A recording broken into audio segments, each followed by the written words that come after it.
It's a pleasure to be here today. Thank you for all of you for joining us.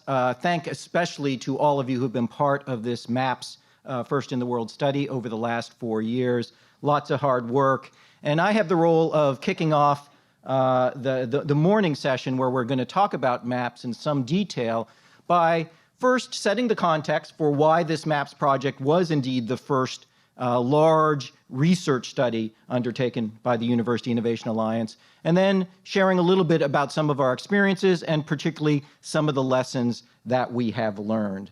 So let me start first with the why. How was this the big first undertaking of the University Innovation Alliance?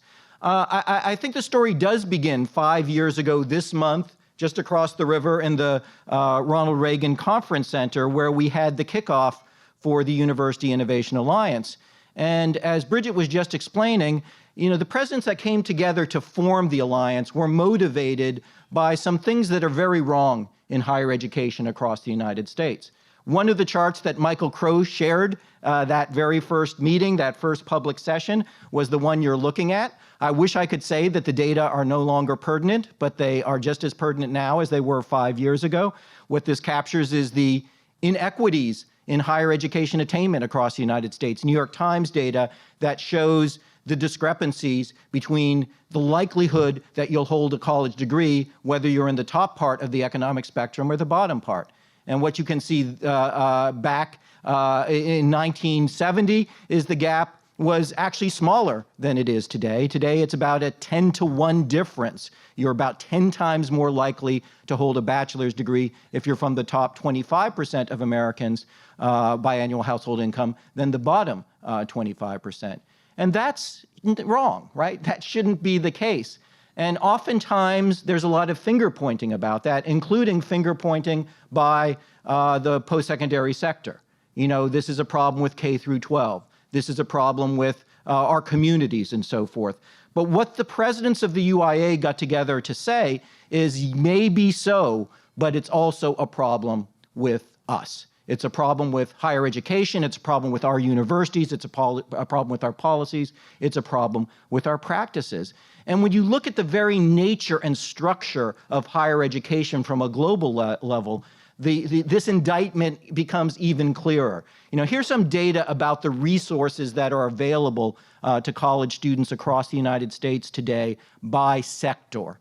And the reality is, it's almost the inverse of any logical model that you would create.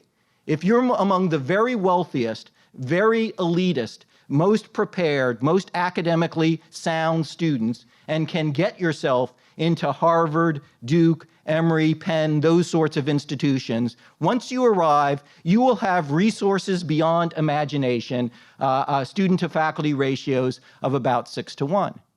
If you're an average 4-year student across the United States, maybe middling in your academic preparation and middle class in your income on average, your family income, your resources are going to be very different. And the ratios of student to faculty will be 3 times higher. If you're among those institutions that have over 55% of your students on Pell and over 70% of your students non-white, these are students like FIU, UT San Antonio, San Jose State, and my home institution of Georgia State, those ratios change yet again. And you are actually about 4.5 times larger student to faculty ratios. I mean, pause for a moment and think about that. Think of that as the way we've designed higher education across the United States, where the most needy students get the least resources and the most empowered students get the greatest amount of resources. There's something wrong with that. And what the MAAPS study tried to do in a small scale, at least initially, is take on that issue and ask whether we could do better. Clearly, we are complicit in those equity gaps in higher education and across the UIA. We are big institutions. On average, we offer over 150 undergraduate majors, thousands of courses every semester. And when we enroll low-income and first-generation students, we overwhelm them with choices and decisions that they can't possibly make from an informed perspective. But more than that, those ratios that I was just talking about, high student to faculty and staff ratios result in all kinds of inequities on a day-to-day basis. These are data from a study by EAB, but actually Georgia State contributed back in 2011 to this original study. It looked at big public universities, which students are actually getting attention from academic advisors. And what they found is nationally, the attention tended to fall at two ends of the spectrum. The very best students tended to see advisors because at places like Georgia State, the advisors were overwhelmed. In some cases, in some colleges, we had 800 students to every academic advisor. So the students who actually got to the advisors were the most conscientious students, the students who had set appointments up and come back 3 weeks later in order to see their advisors. Or they were the students at the other end of the spectrum who are already struggling so greatly with GPAs, in many cases below 1.0, that they had no choice but to reach out to an advisor. In many cases, they were only allowed to register with an advisor's help.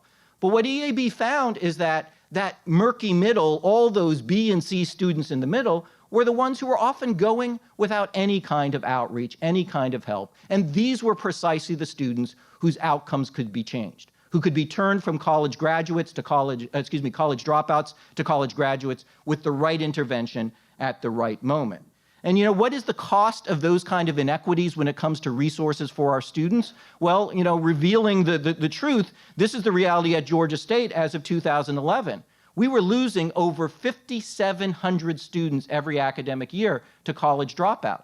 And if you asked me why, I couldn't tell you. These students were enrolled one semester, they weren't enrolled the next. No, they weren't coming in to see advisors, they weren't coming up to explain why they were dropping out. They were just gone. They wouldn't re-register. And so what we asked at Georgia State in 2011 and 12 is, what would a system look like that was more proactive, that provided information to us about who was going to drop out actually before the students actually left us? We used 10 years of data, 2.5 million Georgia State grades, over 140,000 student records. The point was really simple. We were trying to find in our data, were there early warning signs of behaviors that correlated in a statistically significant way to students dropping and flunking out of Georgia State? We postulated we'd find a couple dozen. We actually found 800 different identifiable behaviors that correlated in a statistically significant way to students dropping and flunking out of the university. And starting in August 2012, 7 years ago, we began tracking every single Georgia State student every night for every one of those 800 risk factors. As we would update our data systems, we were looking for any of those behaviors. If one was identified, the next morning, the advisor assigned to that student would reach out proactively to that student and say, we've just identified a problem.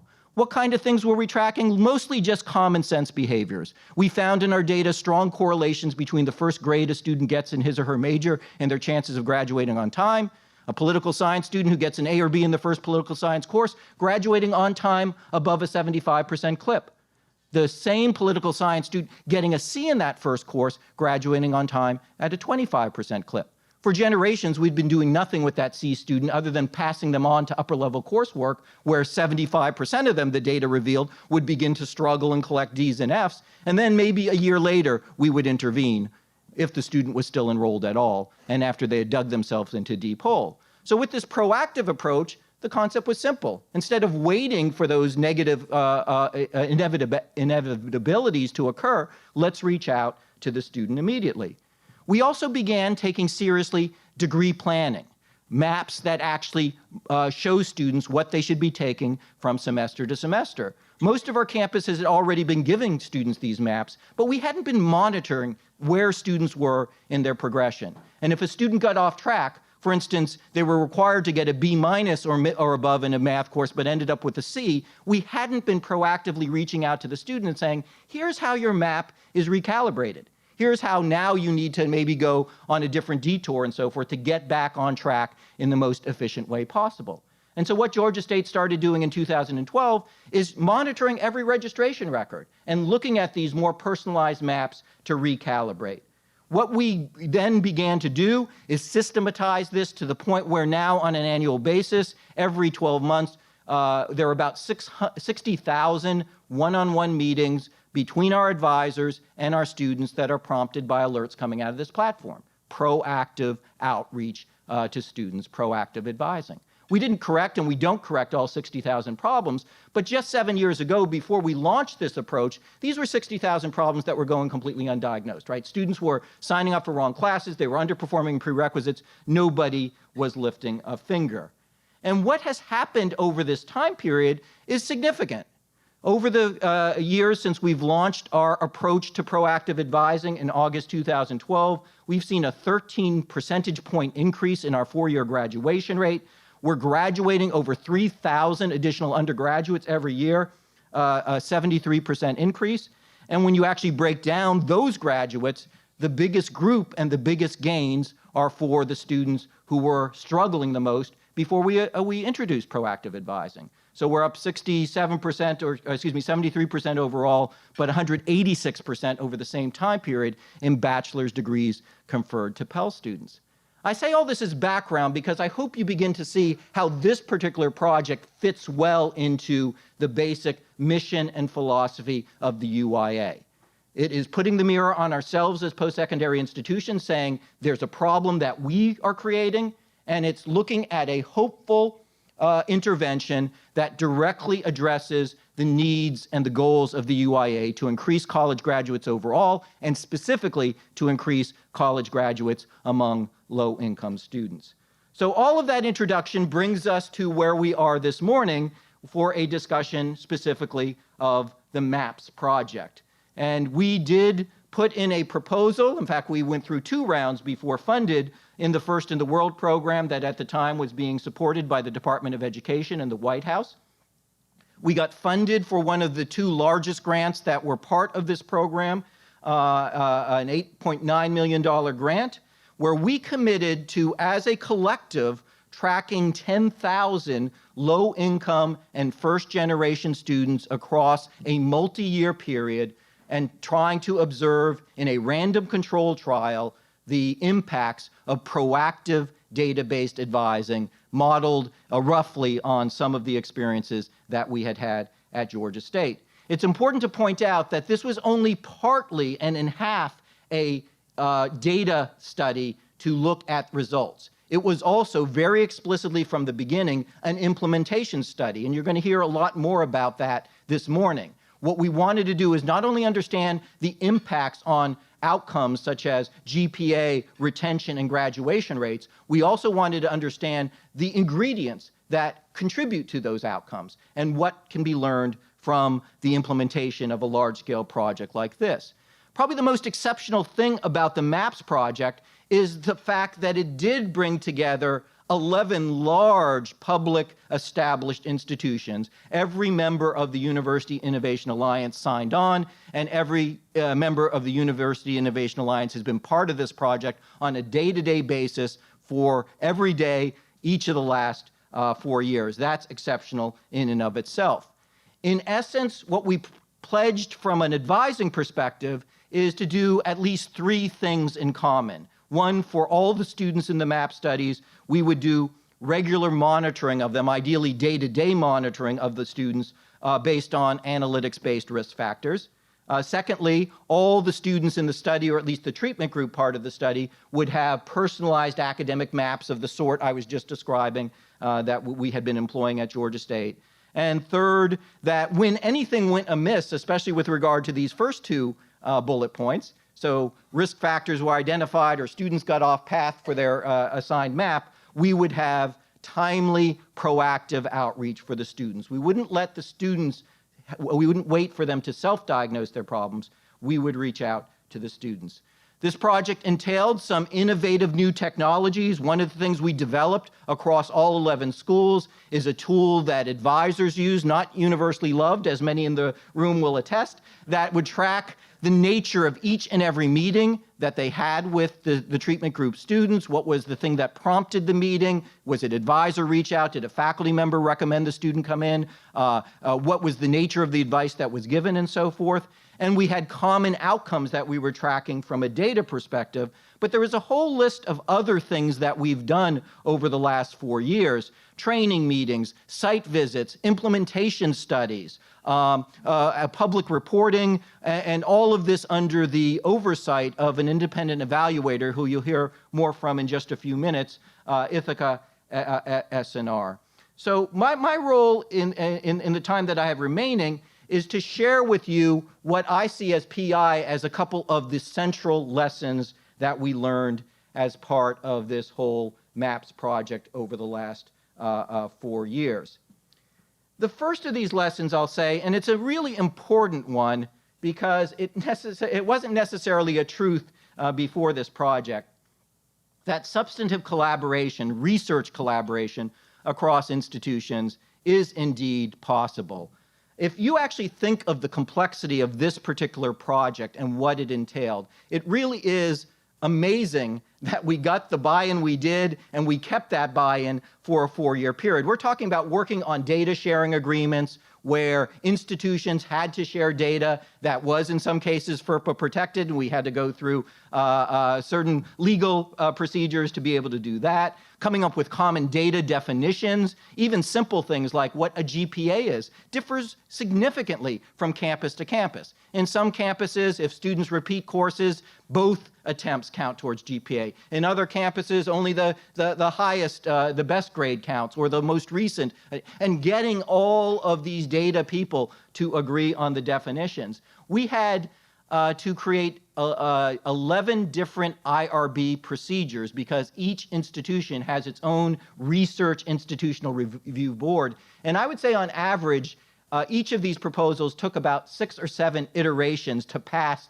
the IRB on any given campus. We hired MAAPS advisors for every campus, or each campus hired their own advisors, and data people as well. We worked on the degree planners and so forth. I still remember the first training meeting we had at Cal Riverside, and the morning began with 2 tracks. One track was for the data teams, and colleagues in the room, including Ben Brandon, led that group. And the other track was for the advising specialists. And each campus sent large teams of data and advising people. The 2 rooms where the tracks were meeting were on different sides of campus, a good 300 yards apart. And so I decided, we talked about it with my team, that I have more expertise in the advising space. I would sit in on the advising meeting, but if there's any problem in the data room, they should let me know.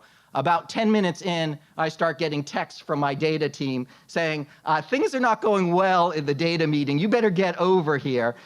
Because immediately we were getting not just difference of opinions, but the view that this was impossible. There's no way we can share this data. We're not allowed to do this. Our state won't allow. So we had to work out these details. What initially were visions about sharing financial data in some granularity, then turned into an agreement about sharing financial data about individual students by large sectors, by bands of income levels, and so forth. But while I was sitting in the data room, I then got some text from the advising room saying, things aren't going well in the advising room either. You better come back here as well. And the academic planners and mapping and so forth, which is admittedly a complicated process. It took a lot of negotiation as well. So, in total, I can report that as we closed down the interventions for the MAAPS project, we had over 78,000 tracked advising interventions for students across the UIA, and all 11 campuses not only started the project, but ended the project. So my thanks. I think that's a huge accomplishment and a huge success. Second lesson I think I've learned, at least from this project, is the following. And here I haven't turned from MAAPS to relationship advice, but it is the case that fidelity is the ideal, rarely the reality. So you go into these projects hoping that you'll get everybody to be able to do everything in exactly the way that it was designed. And the real world doesn't work that way. Things are much more complicated than that. I can say that one of the complications of MAAPS was a moral complication, which I strongly advocated. When we do random control trials, there's a treatment group the students who are going to get the proactive interventions, and a control group. But in many scientific settings, the control group is a null set.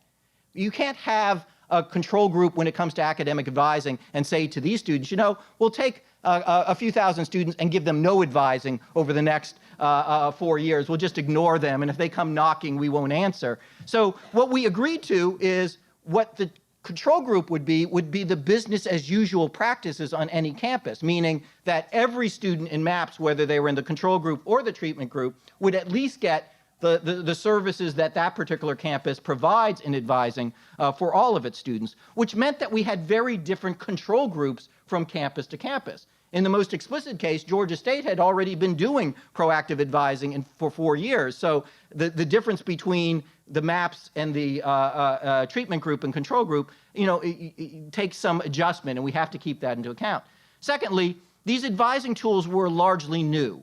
When we developed the tracking system that I described a moment ago for being able to define each advising session and what was going on, we got outreach within the first couple months from the Gates Foundation because they said, oh, we had never heard of a tracking system like this before. That's great, and I'm glad we were able to pioneer some new approaches, but the reality, if I have to be honest, is that these were clunky technologies. They didn't work efficiently from a practical perspective, and advisors across some of the institutions didn't buy in fully to using all of these technologies on a day-to-day basis. It's true of the day-to-day tracking, the so-called red cap. It's also true of the degree MAAPS and degree planners.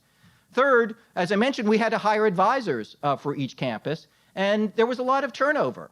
There was a difference in retrospect between the campuses who assigned the MAAPS project to senior established advisors who could hit the ground running and already knew the campus. In other cases, they brought in very new people and oftentimes very new individuals to professional careers, younger people, to be the MAAPS advisors. And so they were trying to figure out the campus at the same time they were trying to introduce these radical and significant changes to the practices in advising for that campus. And probably the biggest, you know, kind of a factor in impacting the fidelity of implementing the MAAPS interventions was just the existing advising culture on the campuses. You know, some campuses already had centralized advising. That made a centralized research project much easier to implement than in other cases where advising was completely in the control of academic colleges and academic deans, where it might mean you had to convince 10 or 12 people to buy into these changes, and that led to differences as well. So I'll remind you of what were the 3 main components of the MAAPS intervention: the analytics-based early alerts, the individualized degree planners for the students, and the proactive outreach when either of these first 2 things went awry, and point out the following: that even after the second year of implementation across the study, there were significant gaps in the implementation of some of these particular components of the MAAPS projects. There were a lot of students who did not have degree planners. There were a lot of advisors who didn't have day-to-day analytics-based alerts at their fingertips. And there were also a number of students after the second year who had never personally met with their MAAPS advisor. Not necessarily because they were being specifically excluded from giving advice, but that the model that campus had set up is to have the MAAPS advisor talk to the day-to-day advisor assigned by the college to that student. So, you know, when we talk about trying to understand outcomes, we have to appreciate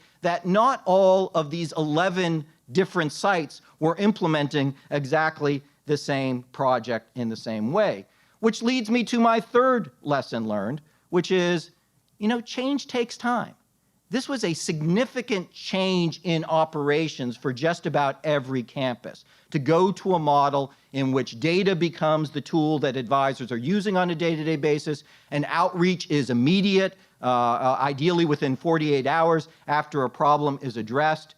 And, you know, any kind of significant change is going to take some time to interact. A very different study that Georgia State is involved in, as well as our colleagues with ASU right now, is an attempt to expand the use of adaptive learning in the social sciences. And I'll just point out that these are data that came in this summer, that when we launched 2 years ago these new adaptive sections of social science, most of these sections underperformed compared to the results that were achieved in the face-to-face sections. And if we had just done it one semester and given up, then that would have been the conclusion we would have had, that I guess this doesn't work. It's better to stick with the face-to-face sections and not try use the adaptive technology. But what you can see from these charts is that after a couple years of trial and error and refinement and better implementation, just the opposite is the case, and significantly better results are now being achieved in the adaptive sections. Well, we saw the same thing in the MAAPS study, and probably the most interesting single observation that I can offer about what we found out in MAAPS is represented in this chart.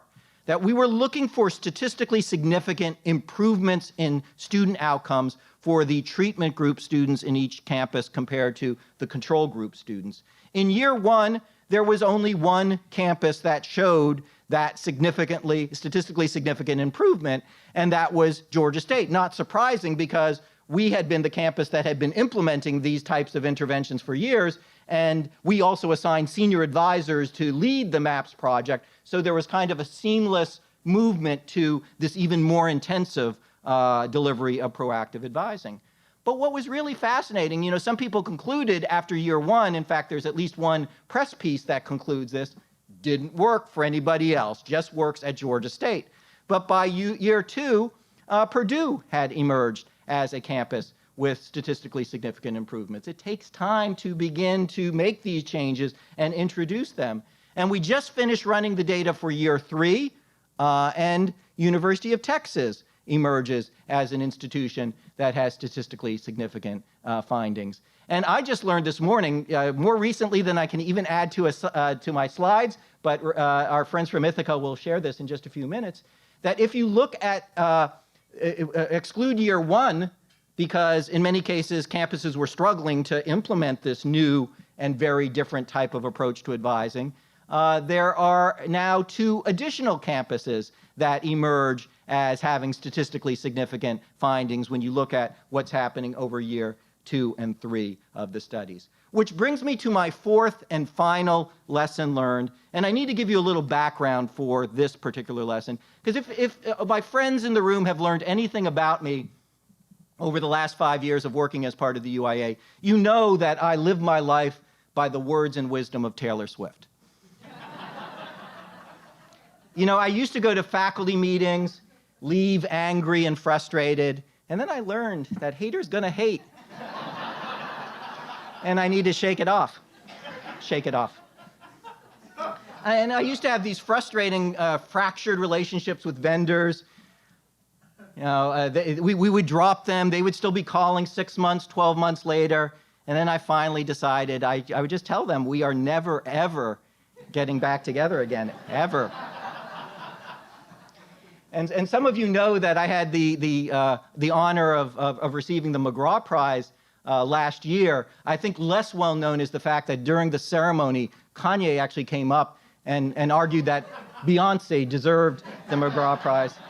You want to use the hashtag Queen Bee for McGraw. That's for the number rather than spelled out. Which leads me to my 4th and final observation about what we've learned about the MAAPS project, and it is you need to calm down. That the reaction we have across sectors, and I think this is true of funders, it's true of the press, and it's true of all of us in this room, is to make these snap judgments and reactions when we're trying to make transformative change at large scale, and we're expecting the change to be enacted immediately. Here's another case from a related initiative that was just in last week's Chronicle. I think a lot of you saw this. It was the pullout section of the Chronicle headline, "How a Big Idea Fell Short. Nudging looked like it could help solve key problems in higher ed. Now that's not so clear." And the article's actually well written. Becky does a great job trying to covering the space. But anybody reading that headline, I think, gets a very misleading understanding of nudging. For one thing, the recent studies that have come out that lead to this headline are usage of nudging in very specific circumstances. In one case, the College Board trying to influence FAFSA completion and so forth. In the second case, the nudging that is talked about in this article also blends nudging with chatbots. So in the article, Becky specifically talks about the project we did at Georgia State, which was also a random controlled trial and showed very significant results. But nudging is a unidirectional process, and chatbots are a bidirectional process where, you can give information to students, they can give back again and so forth. And it's all clumped together, and this big headline says, basically this whole thing may not work the way we thought. You need to calm down, right? You need to take more time to actually work out these details. In fact, if Edison had taken a similar approach to, great new interventions and inventions, we'd all be sitting in the dark today. The story of Edison is that he went through 1,600 different filaments before he found one that burned bright enough and lasted long enough. And the quote, it may be apocryphal, that was attributed to Edison is, "I didn't fail 1,000 times. The light bulb was an invention with 1,000 steps." So, is the light bulb a failure because 1,599 attempts didn't work? Or is it a success that we then build upon to say, well, here's something that did work, let's perfect that, let's make it stronger, and let's build from that? In the case of the MAAPS study, we don't have one filament that is burning brightly. We have at least 3 that show promising results, and as of this morning, as you'll hear, potentially 2 others in addition. And when you look at what some of those results entail, so I'll go back to the Georgia State example, when we got those great results in the first years, that wasn't a random controlled trial. Now we've been doing a random controlled trial at Georgia State. What have we seen over the course of the MAAPS project? What have we been able to verify? Well, the students in the treatment group at Georgia State, over the 3 years we actually did the interventions, have accumulated more credit hours, they have higher GPAs, they are more likely to have been continuously enrolled, they have higher credit success rate, meaning a higher percentage of the courses they actually attempted, they got passing grades in. And when we look overall at the prospects of these students, we haven't yet reached year 4 of the study because the funding has ended for the interventions at the end of 3 years of interventions. But these treatment group students at Georgia State are on track to graduate in 4 years now at a rate 12 percentage points higher than the rest of the class. And that is part of the lessons that you can learn from the MAAPS project. The other lessons, and you're going to hear more about this morning, are lessons that extend across the UIA. Because even if statistically significant results were not necessarily achieved for all the reasons that I've discussed, it was nonetheless the case that there was significant learning going on that can add to the national dialogue and can add to our understanding of academic advising. So, the MAAPS project is quintessential University Innovation Alliance. It's hard work, requires a lot of collaboration. The trust and relationships we've built across this room were absolutely critical, or otherwise this whole thing would have collapsed in the first couple months, long before we ever launched it. But more than that, what we would like it to be is an important lesson for all of us about how change occurs in higher education. There is no single silver bullet. There is no magic potion. Nothing is going to change absolutely overnight. It's going to be hard work, incremental change over a period of time. And the UIA is exactly the kind of organization that has the resources, the patience, and the commitment to pull off that kind of study. So thank you very much for your work as part of the MAAPS project, and thank you for your attention this morning.